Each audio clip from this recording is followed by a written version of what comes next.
Praise the Lord. ദൈവനാമത്തിന് മഹത്വം ഉണ്ടാകുമാറാകട്ടെ. വീണ്ടും ദൈവത്തിൻ്റെ സന്നിധിയിലായിരിക്കുവാൻ സ്വർഗത്തിലെ സകലകലാവല്ലവനും പിതാവിൻ്റെ സീമന്ത പുത്രന ദൈവം ഇതുവരെ നമുക്കേവർക്കും അനുവദിച്ച മഹാകൃപയ്ക്കായി സ്തോത്രം ചെയ്യുന്നു. കഴിഞ്ഞ നാളുകളിൽ വലിയവനായ ദൈവം വൻ കാര്യങ്ങൾ നമ്മുടെ ജീവിതത്തിൽ ചെയ്തെടുത്തു. ആ ഉപകാരവുമായി നന്ദിയുമായി ഒരുപക്ഷെ ആയിരിക്കാം ഈ പ്രേക്ഷകരായി നിങ്ങൾ ഈ വചനം ശ്രദ്ധിക്കുവാൻ കാരണമായി തീർന്നത്. ദൈവം നിങ്ങളെ ശക്തമായി അനുഗ്രഹിക്കുമാറാകട്ടെ. നിങ്ങളുടെ എല്ലാ പ്രശ്നങ്ങളും വിഷയങ്ങളും തീർച്ചയായും വചനത്തിലൂടെ മാറ്റിമറിക്കുന്ന വചനമാകുന്ന ക്രിസ്തു നമ്മോടുകൂടെയുണ്ട്. ഏതവസ്ഥയിലും ഏത് കാരണങ്ങളിലും സ്വർഗത്തിലെ ദൈവം കൈവിടാതെ കൂടെയുണ്ട്. ദൈവം നമ്മെ സഹായിക്കുമാറാകട്ടെ. കഴിഞ്ഞ സമയങ്ങളിൽ നിങ്ങൾ ചിന്തിച്ചത്, നാം പറഞ്ഞതും കർത്താവായ യേശുവിൻ്റെ ശിഷ്യനായ പൗലോസും ശീലാസും അത് മക്കദോന്യയിൽ കാരാഗൃഹത്തിലായിരുന്നു. അവിടുത്തെ കാരാഗൃഹ പ്രമാണിയെ മാനസാന്തരപ്പെടുത്തി. അദ്ദേഹവും അതിൻ്റെ കുടുംബവും സ്നാനം സ്വീകരിച്ചു. ശേഷം അവരോടൊപ്പം അല്പസമയം അവിടെ ചെലവിടുവാൻ സ്വർഗത്തിലെ ദൈവം ഇടയാക്കി. പ്രിയ ദൈവമക്കളെ, വീണ്ടും നമുക്ക് അല്പസമയം കൂടെ നമുക്ക് ചിന്തിക്കാനായിട്ട് അപ്പോസ്തല പ്രവൃത്തികൾ 17-ാം അധ്യായം നമുക്ക് വീണ്ടും ഒന്നുകൂടെ ചിന്തിക്കാം. ദൈവം നമ്മെ സഹായിക്കുമാറാകട്ടെ. അതിൻ്റെ 17-ാം അധ്യായൻ്റെ 1 നമ്മൾ വാക്യം വായിക്കുമ്പോൾ,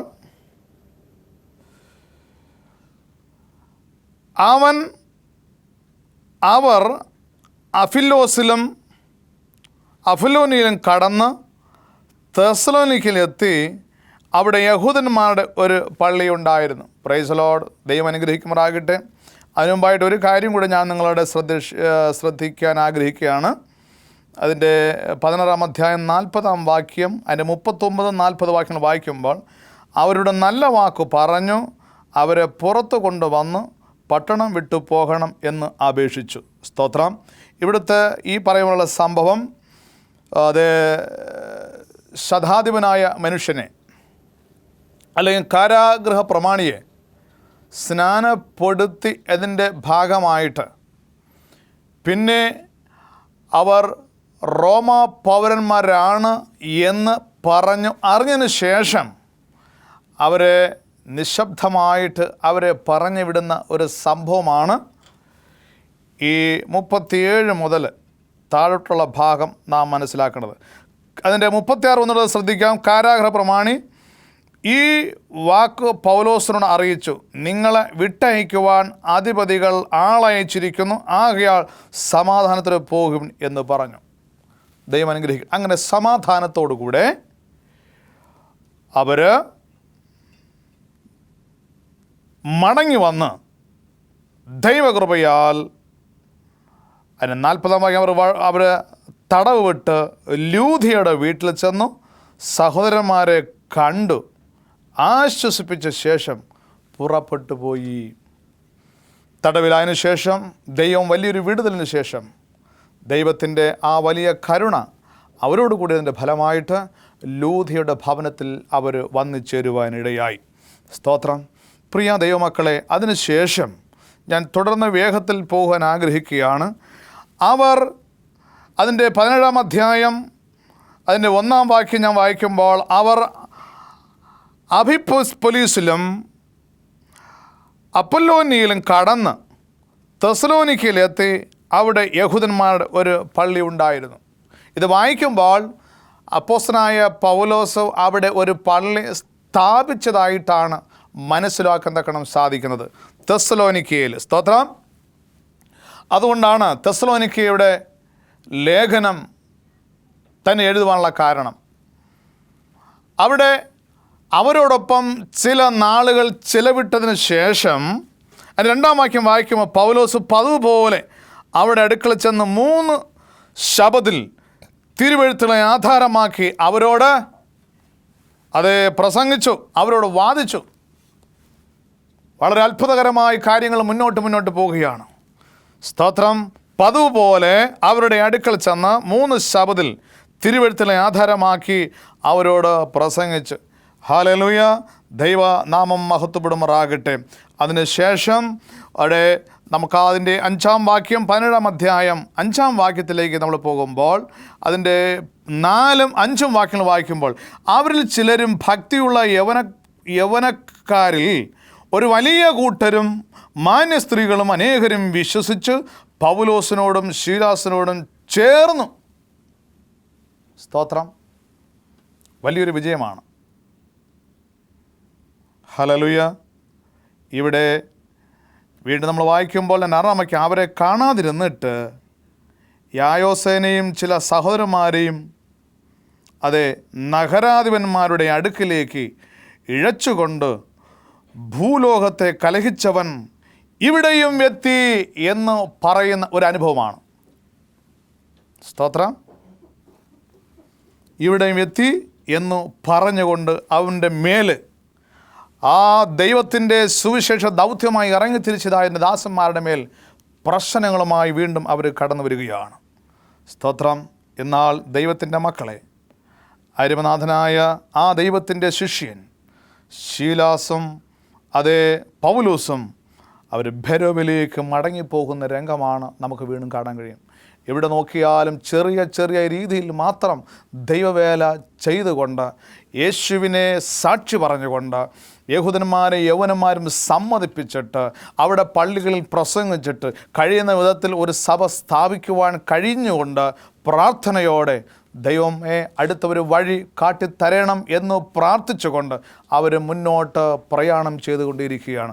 വലിയവനായ ദൈവം തീർച്ചയായും കൂടെയുണ്ട്, ഭയപ്പെടേണ്ട, ഞാൻ നിന്നോട് കൂടെയുണ്ട് എന്ന് അരുളി ചെയ്തവനായ ദൈവം അവരോടൊപ്പം തീർച്ചയായും ഉണ്ട്. യേശുക്രിസ്തു അവൻ്റെ മുമ്പിൽ പ്രത്യക്ഷപ്പെട്ട ആ നിമിഷം മുതൽ ആ പൗലോസിനോടുകൂടെ എൻ്റെ അരുമനാഥൻ കൂടെയിരുന്നു. നമുക്ക് വീണ്ടും വായിക്കാം. ഇപ്പോൾ അവർ ദെബോരയിലേക്ക് പോവുകയാണ്. അവരിപ്പം ബെരോബയിലേക്ക് പോവുകയാണ്. ബെരോബ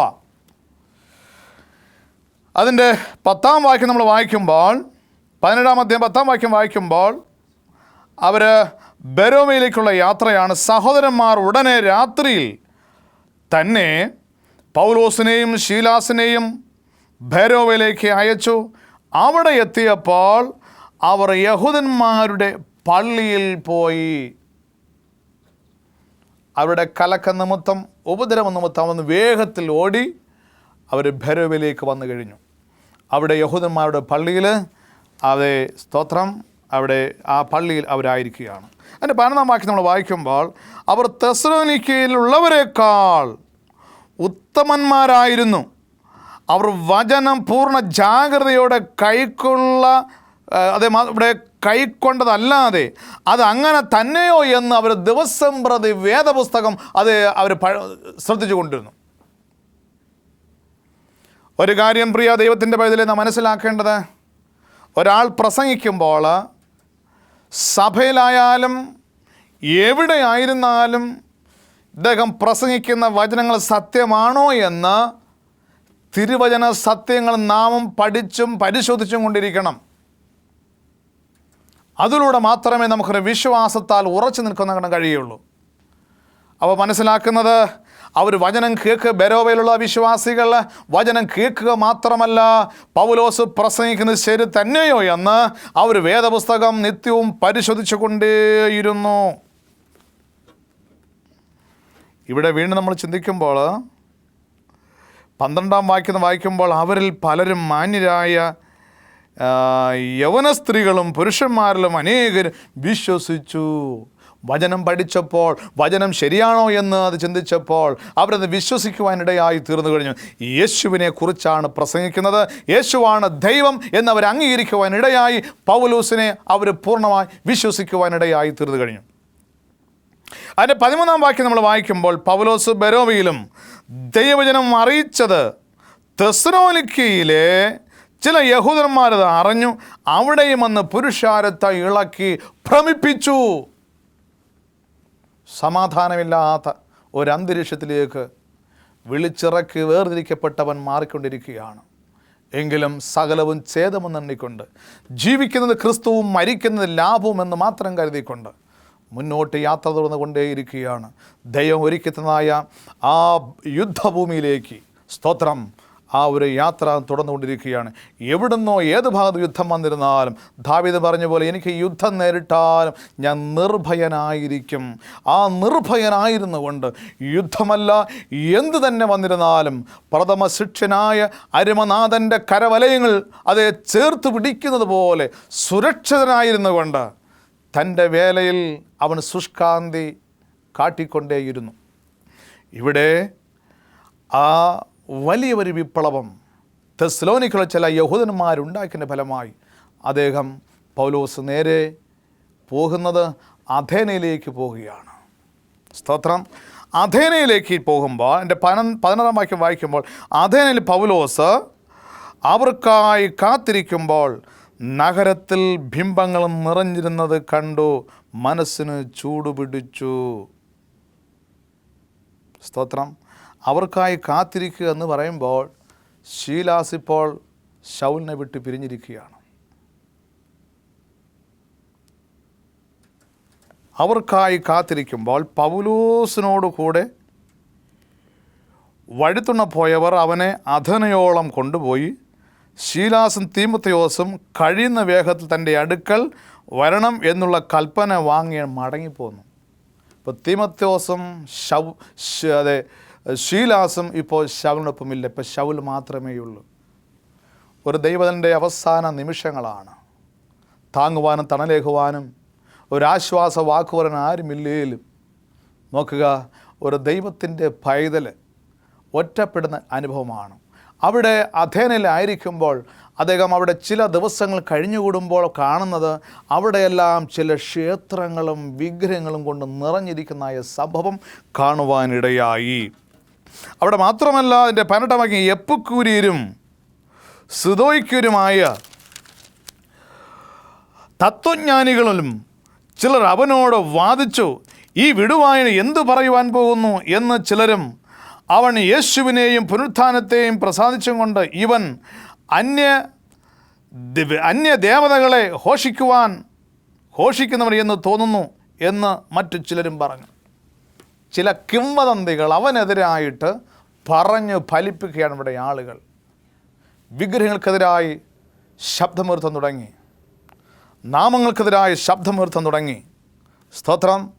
അപ്പോസ്തല പ്രവൃത്തികൾ അതിൻ്റെ 17 അധ്യായം 19 മുതൽ 22 വരെ നമ്മൾ വായിച്ചപ്പോൾ കാണുന്നതായ അത്ഭുതകരമായ കാഴ്ചകൾ നാം വീക്ഷിക്കുമ്പോൾ അവിടെ അരയോഗമധ്യേ നിന്നുകൊണ്ട് പറഞ്ഞത്, അഥേന പുരുഷന്മാരെ, നിങ്ങളെല്ലാവരിലും അതിശ്രേഷ്ഠന്മാർ എന്ന് ഞാൻ കരുതുന്നു. ഞാൻ ചുറ്റിനടന്ന് നിങ്ങളുടെ പൂജാസ്ഥാനങ്ങളെ നോക്കുമ്പോൾ അജ്ഞാനദേവന് എന്ന് എഴുത്തുള്ള ഒരു വേദിക്കല്ല് കണ്ടു. എന്നാൽ നിങ്ങൾ അറിയാതെ പൂജിക്കുന്ന തന്നെ ഞാൻ നിങ്ങളോട് അറിയിക്കുന്നു.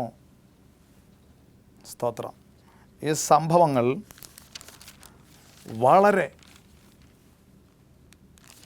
പ്രതികൂലങ്ങൾ സൃഷ്ടിക്കുന്ന കാര്യങ്ങളാണ് ഇവിടെ സംഭവിക്കുന്നത്. പൗലോസ് അരയോഗ മധ്യ നിന്നുകൊണ്ട് പറഞ്ഞത്, അധന പുരുഷന്മാരെ, നിങ്ങൾ കേൾക്കണം.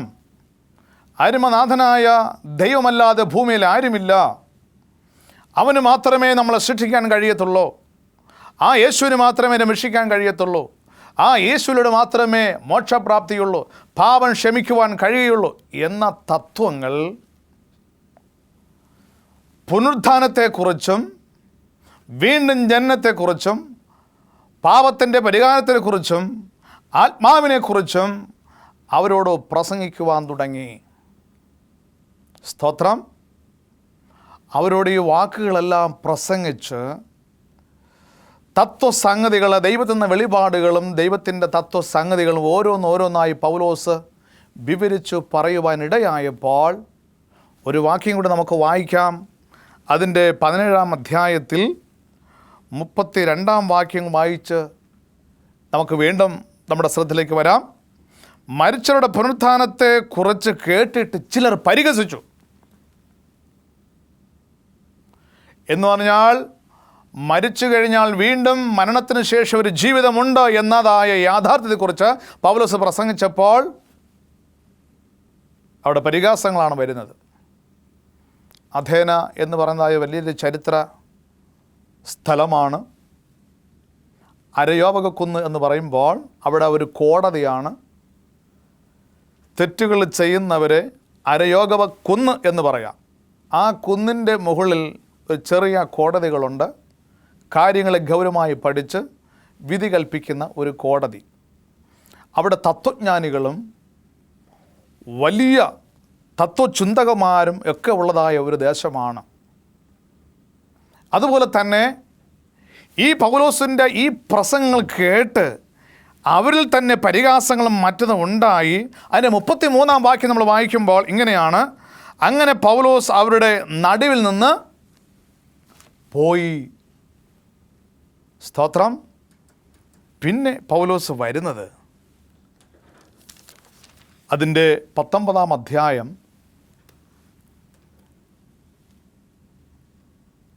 5 മുതലുള്ള ഭാഗങ്ങളിലേക്ക് വരുമ്പോൾ പൗലോസ് നേരെ വരുന്നത്, ഇത് കേട്ടപ്പോൾ അവർ കർത്താവായ യേശുവിൻ്റെ നാമത്തിൽ സ്നാനമേറ്റു. അവിടുന്ന് നേരെ പൗലോസ് വരുന്ന എഫെസോസിലേക്ക് വരികയാണ്. എഫെസോസിൽ വന്ന് ദൈവത്തിൻ്റെ മാറ്റമില്ലാത്ത വചനങ്ങളെക്കുറിച്ച് പ്രസംഗിച്ചു. അവിടെ യേശുവിൻ്റെ രക്ഷയെക്കുറിച്ച് പ്രസംഗിച്ചപ്പോൾ പൗലോസ് അവരോട് ചോദിക്കുകയാണ്, എഫെസോസിലുള്ള ക്രിസ്ത്യാനോട് ചോദിക്കുകയാണ്, നിങ്ങളുടെ സ്നാനം, നിങ്ങൾ പരിശുദ്ധാത്മാവിനെ പ്രാപിച്ചിട്ടുണ്ടോ? അപ്പോൾ പരിശുദ്ധാത്മാവ് എന്താണെന്ന് പോലും അവർ അറിഞ്ഞിട്ടില്ല. പൗലോസ് അവരുടെ മേൽ കൈവച്ച് അവർക്ക് വേണ്ടി പ്രാർത്ഥിച്ചു. ഇത് കേട്ടപ്പോൾ അവർ കർത്താവായ യേശുവിൻ നാമത്തിൽ സ്നാനമേറ്റു. 6-ാം വാക്യം വായിക്കുമ്പോൾ പൗലോസ് അവരുടെ മേൽ കൈവച്ചപ്പോൾ പരിശുദ്ധാത്മ അവരുടെ മേൽ വന്നു. അവിടെ തുടർന്ന് നമ്മൾ വായിക്കുമ്പോൾ അവൻ്റെ ചില വീര്യപ്രവൃത്തികളൊക്കെ ചെയ്യുവാനുള്ള ചില വരങ്ങൾ കൂടെ അവിടെ പ്രവർത്തിപ്പാനിടയാകുന്നു. ഇവിടെ 10-ാം വാക്യം നമ്മൾ വായിക്കുമ്പോൾ അത് 2 സംവത്സരത്തോളം നടക്കയാൾ ആസിയിൽ പാർക്കുന്ന യഹൂദന്മാരെ യവനന്മാരെ എല്ലാവരും കർത്താവിൻ്റെ വചനം കേൾക്കുവാൻ ഇടയായി.